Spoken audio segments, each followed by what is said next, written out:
5 of the most moving, most passionate works in the entire operatic repertoire. If you want to see the depth and breadth of human passion, next season is for you. We're going to start it off in the beginning of the fall with Giuseppe Verdi's La Traviata. This is the story of Violetta Valéry, a poor girl who has risen to become the leading courtesan of 1830s Paris. She lives in a glittering world. She has wealth. She has status. What she doesn't have is love.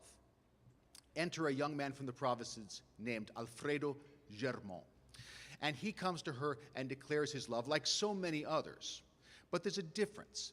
Violetta, like so many 19th century Parisians, suffers from tuberculosis. And when the illness flares and takes her out of the social world, all her usual friends abandon her. But Alfredo faithfully checks on her every day, and she realizes that maybe this is the true love that she's been waiting for. And so she gives up everything and goes away to the country to live with him. And he can't believe his luck. As you'll hear in the aria, the tenor Alex McKissick is about to sing for you. It's called De miei bollenti spiriti. At the piano, Christopher Kelzer.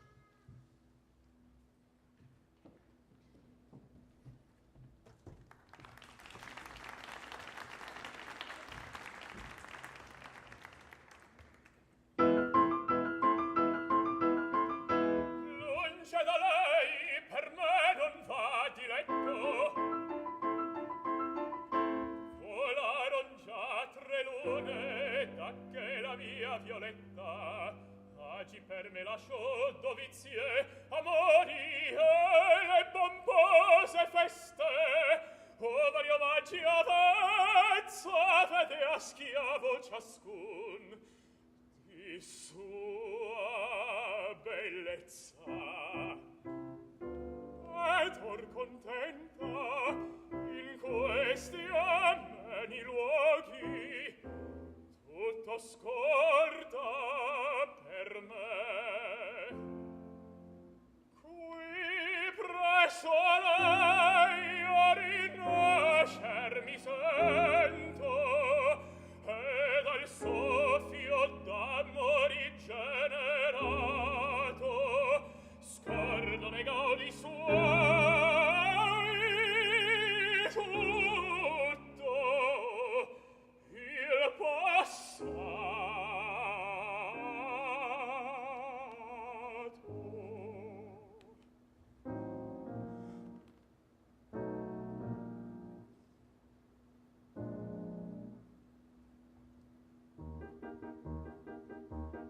Dei miei bollenti spiriti il giovanile ardore e la temprò col placido sorriso dell'amor, dal dì che disse vivere io voglio a te fedele dell'universo in mare.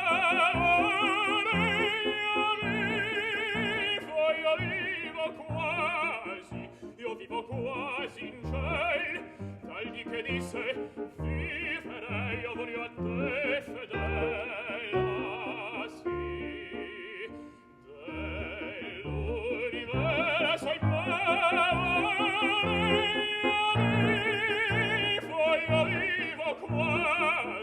Io vivo quasi in ciel, io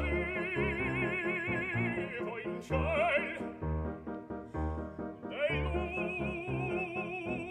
dell'universo immemore. Io vivo quasi in cielo, ah sì, io vivo quasi in cielo. Io vivo quasi in cielo.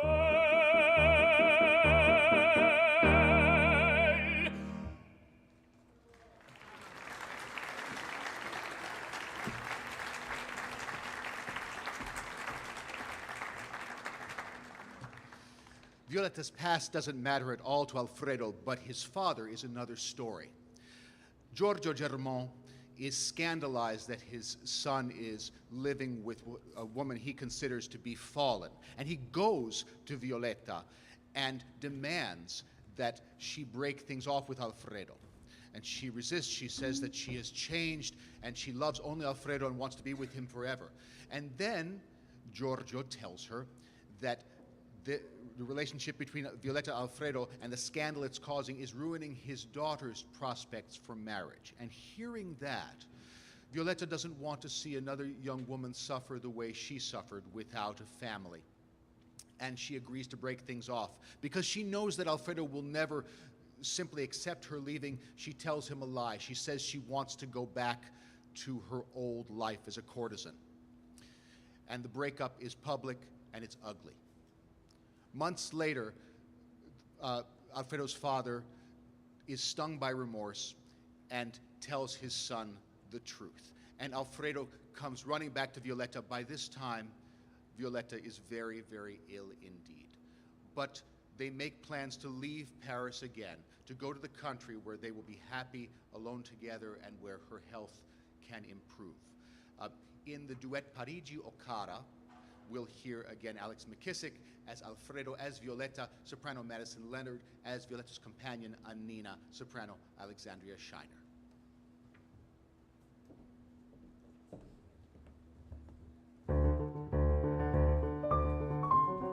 Signora, che t'accade quest'oggi? È vero?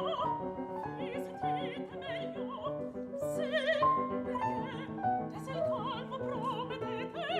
Sì, voi bene? Prevenirvi falli una gioia improvvisa. La mia gioia necessissima, signora. Alfredo, e tu vedessi, e vedi, t'avretta, Alfredo.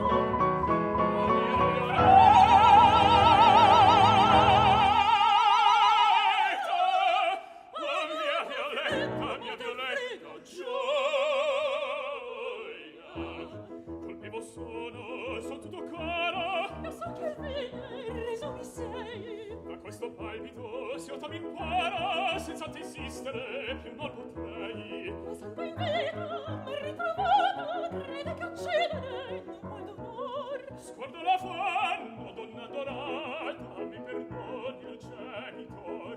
Io ti perdoni, l'ha reso mio, ma sono morta e mi rende. Non vango a te, mon angel mio, che più ti fidermi potrà da te.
La Traviata will run October 6th through the 21st in the Opera House with a special performance on October 19th featuring the Domingo Cafritz Young Artists. Next up in the fall is a very special piece that coincides with the anniversary of the end of World War I. It's Mark Campbell and Kevin Putz's opera Silent Night. You may know that in 1914, the first year of the war, at Christmas time, there was something called the Christmas Truce at various places on the Western Front, where local commanders called off the fighting just for the day of Christmas against the orders of their more senior commanders. This is a story that gave rise to a film called Joyeux Noël, and then has been turned by Mark Campbell and Kevin Putz into an opera which recently won the Pulitzer Prize. It's a very special piece because it takes us behind the scenes into the trenches on each side of the conflict. So you can see in each group of soldiers the combination of devotion and fear and longing for home. And each group of soldiers, British, French, and German, sings in their own language for much of the piece. We're going to hear the aria of Lieutenant Audebert, a French soldier who has left his pregnant wife to join the army. Now, a few months into the war, he believes she must have given birth, but she is trapped behind enemy lines, and he has no word from her. And the aria is called Madeleine, j'ai perdu ta photo. Here to sing it is baritone Michael Hewitt. At the piano, Paul Jarsky.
Paris, Clément, oh,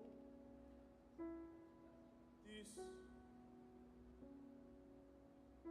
Je finirai demain.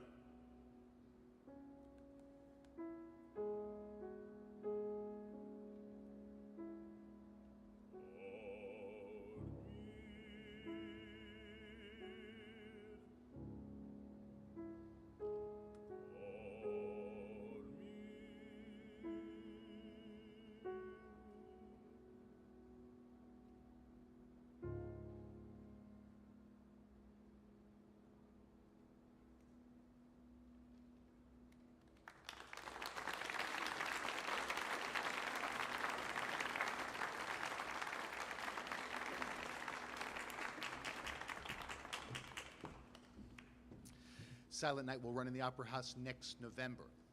Now, we start the main stage season in the Opera House in the spring with two great 19th century works running in repertoire. The first of these is Tchaikovsky's Eugene Onegin. This is a story of how, try as we might to avoid them, fate and passion will take our lives in directions we never expected. It's a story based on the novel by Pushkin about a bored young aristocrat, Eugene Onegin, who comes to a small Russian town. He's a fairly aloof guy, but he mixes with the local society because it's the polite thing to do. And right away he meets two sisters, Olga and Tatiana, who are very, very different people. Olga sings an aria very early on that's about herself, but also gives you a lot of insight into the character of her sister. And here to sing that for us is mezzo-soprano Allegra de Vita.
Когда счастлива, поедет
You know, in that aria and the one we'll hear next, you can really hear what makes Tchaikovsky so special, that combination of beautiful lyric melody and such inventive and colorful use of harmony that we love in his symphonies and his ballets, and that you will love in Eugene Onegin.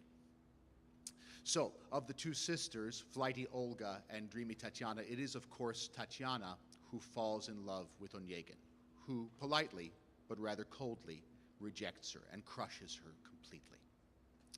Olga, meanwhile, is seeing a young poet named Lenski. Now, Lenski and Onegin are friends, but one night at a ball, in a fit of annoyance and pique, Onegin insists on dancing with Olga himself. Lenski is terribly jealous, he flies into a rage, words are exchanged, Lenski challenges him to a duel. We're going to hear Lenski's aria now, which he sings in the early morning, just before dawn, as he awaits that duel, a duel that he knows he's going to lose. Here to sing it for us is tenor Frederick Ballantyne.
The duel with Lenski, which Onegin never wanted to fight, is the first fateful event that takes his life where he doesn't expect, but it's not the last. He's forced to leave town, of course, and he wanders through Russia. And as he wanders in the next couple of years, he realizes that the one thing he really wants is the love of Tatiana that he spurned.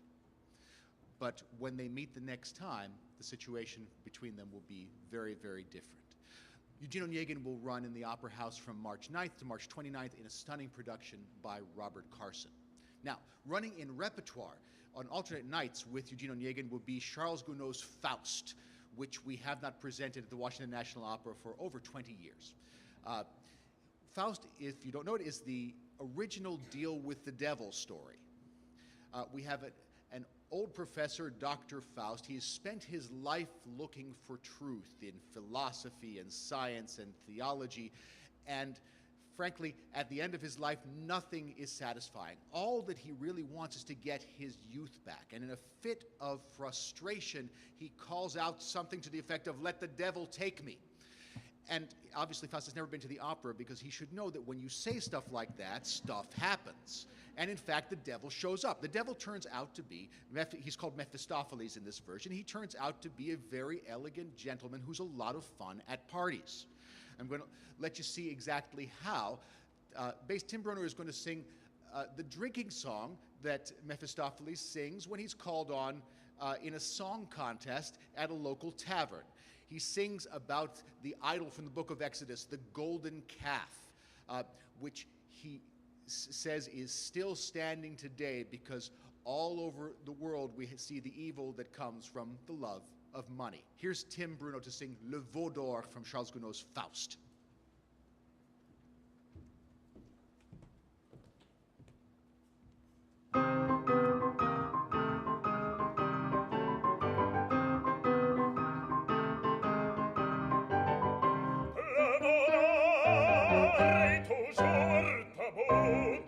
Sauce sappi sauce,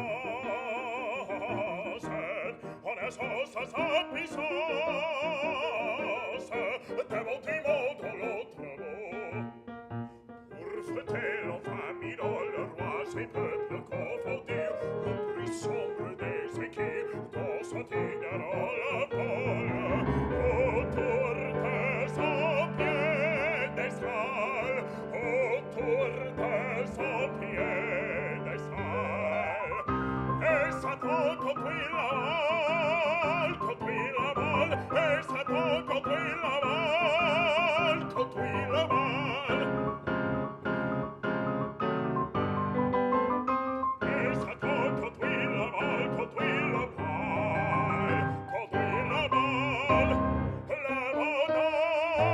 l'oreille vainqueur des dieux, dans un coin de l'histoire, dans un coin de l'histoire, la monstance étincelle aux cieux.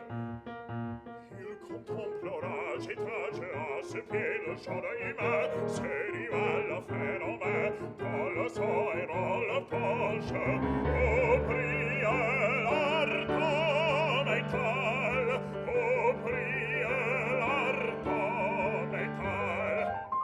Et Satan conduit la mal, conduit la mal, et Satan conduit la mal, conduit la mal.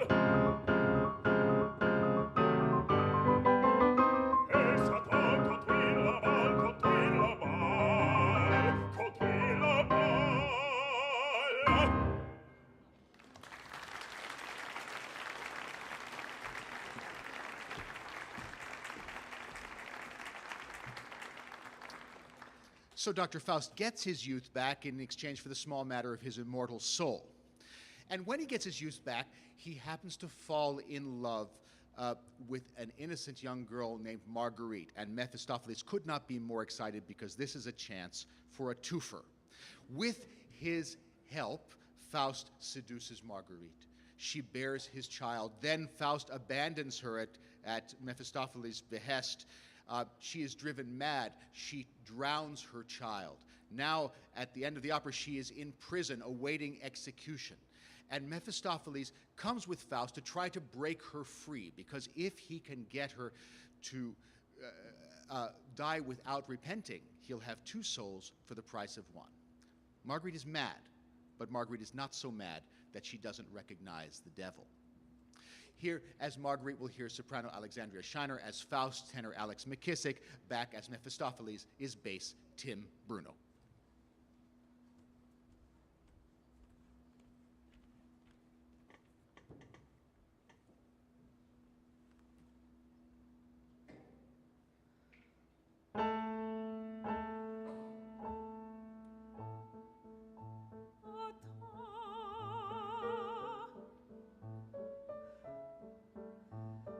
Voici la rue où tu m'as vu.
Château d'Auchamot, frappé le marais.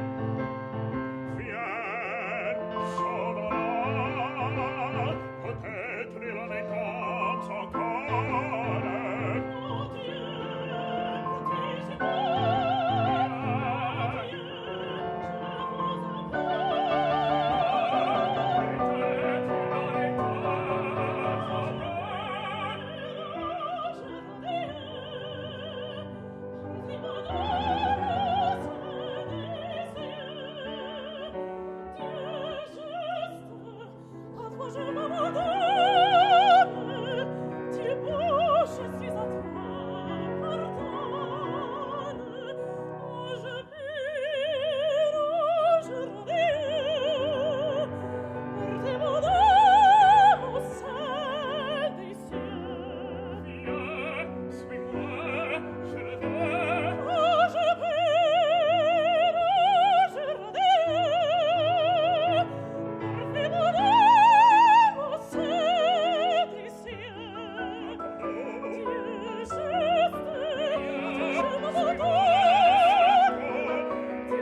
Faust runs March 11th through the 25th in the Opera House. Now, I should say we've been talking about the main stage season in the Opera House, but there will be many more events from the Washington National Opera, including our annual holiday opera, our family opera, The Lion, the Unicorn, and Me by Janine Tesori, up in the Terrace Theater. And in January, our annual AOI, or American Opera Initiative, Festival. Brand new works also in the Terrace Theater, in an intimate setting where you get to be on the cutting edge of modern opera. All those pieces are being written even as we speak. Last up in the main stage season is Giacomo Puccini's Tosca, which features three of the most unforgettable characters in all of opera: the fiery singer Floria Tosca, her lover, the painter and revolutionary Cavaradossi, and the chief of the secret police, Baron Scarpia. We are in Rome in 1800, which is a politically tumultuous time. Napoleon's armies have swept into Italy, bringing the ideals of the French Revolution, and many people have rallied to their cry, including Cavaradossi. Then they have been pushed out, and there is a severe political reaction happening right now, headed up by the chief of the secret police, Baron Scarpia. We first meet Cavaradossi in Act 1 as he's painting a fresco in a church in Rome, and he is painting a portrait of Mary Magdalene. And as a model, he's chosen a woman that he doesn't know, a woman who comes to pray in that church every day. And he's struck by her beauty, and he paints her as the Magdalene, but he notices that as he's painting, he's not thinking only of his model, he's also thinking of his lover, Tosca. Here to sing the aria, Recondita Armonia, please welcome back tenor Frederick Ballantyne.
bellezze insieme confonde,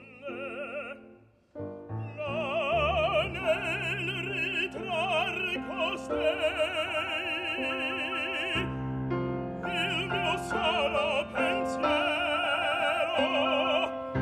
il mio solo pensier sei tu.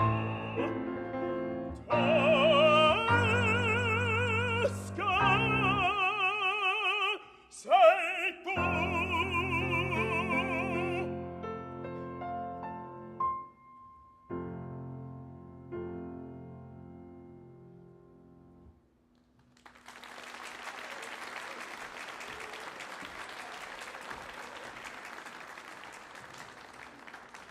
Shortly after he sings that aria, Cavaradossi starts to think about something entirely different, because a political prisoner runs into the church where he's painting. His name is Angelotti. He's an old friend of Cavaradossi's. He is on the run from Baron Scarpia, and Cavaradossi agrees to hide him.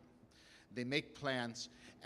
No sooner have they made plans than Tosca herself shows up, and Cavaradossi tells Angelotti to hide, because he says Tosca's a good woman, but she tells her confessor everything. So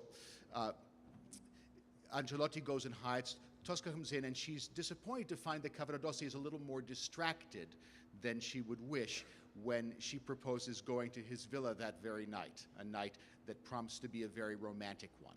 Here to sing part of the duet from Act 1 of Tosca is Leah Hawkins as Tosca, back as Cavaradossi is Frederick Ballantyne.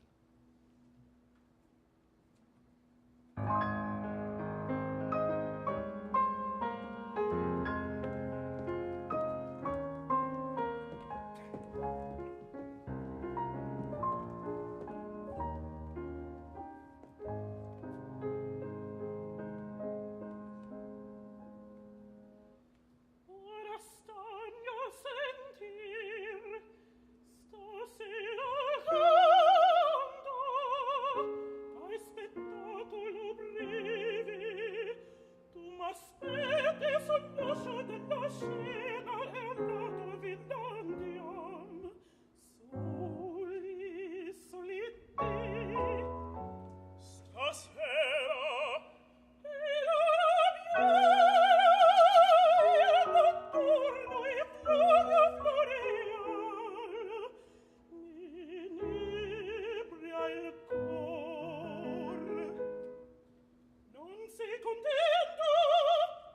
tanto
Well, Baron Scarpia discovers that Cavaradossi is hiding Angelotti, and like Mephistopheles in Faust, he sees an opportunity to accomplish several goals at once. Perhaps he can capture Angelotti. Perhaps he can get rid of Cavaradossi as well, who is also suspicious as a political subversive. And perhaps he can get his hands on Tosca, whom he's always desired. So he has Cavaradossi arrested, and he brings Tosca down to his headquarters, and as she stands in his office, he has Cavaradossi tortured in the next room, hoping to get Tosca to give up Angelotti's whereabouts and to agree to his desires. And in her desperation, Tosca cries out to God, saying, I lived for art and I lived for love and I did no one harm. Why do you reward me in this way now? To sing the aria, Visi d'arte, please welcome back soprano Alexandria Scheiner.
Good evening. My name is Robert Ainsley. I'm the director of the Domingo Cafritz Young Artist Program here at Washington National Opera.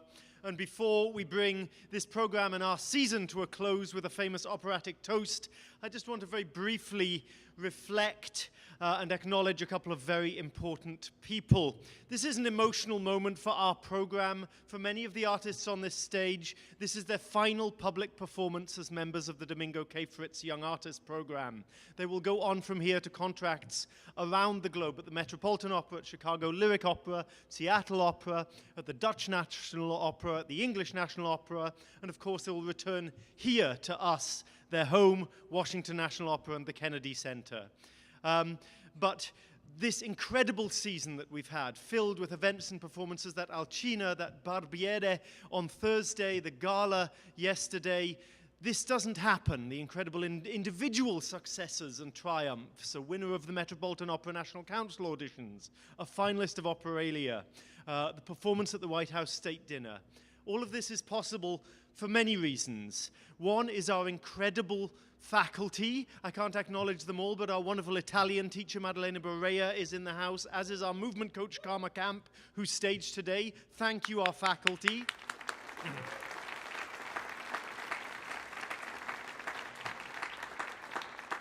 Of course, the incredible generosity of the Morris and Gwendolyn Cafritz Foundation and all of our financial support, and you, the people who come out time and time again to support them and follow their progress. Thank you for being here with us. But I think the sine qua non, without which nothing is possible, is our translation there. Our program coordinator and our principal coach, who oversee and make everything happen administratively and artistically. Sadly, our beloved program coordinator is moving on Wednesday. She's moving down to Florida to get married and be with her husband. And she has been incredible, as has our principal coach, Ken Weiss, whom you all know and love. They are the hardest working, most talented, intelligent, at times long-suffering, patient, wonderful people I know. On behalf of the entire Domingo Cafritz Young Artist Program, can we give a big round of applause to Christy Shea and Ken Weiss.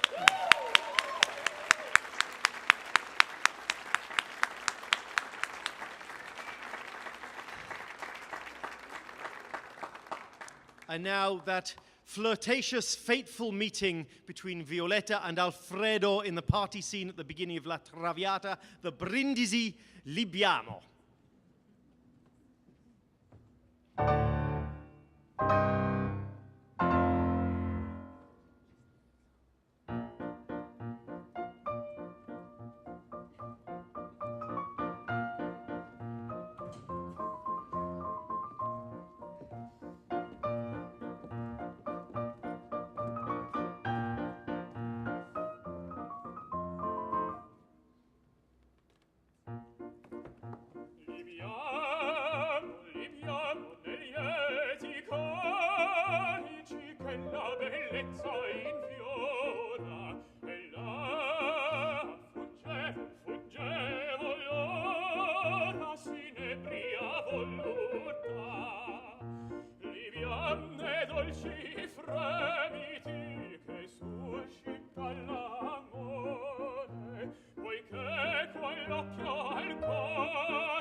pensami ancora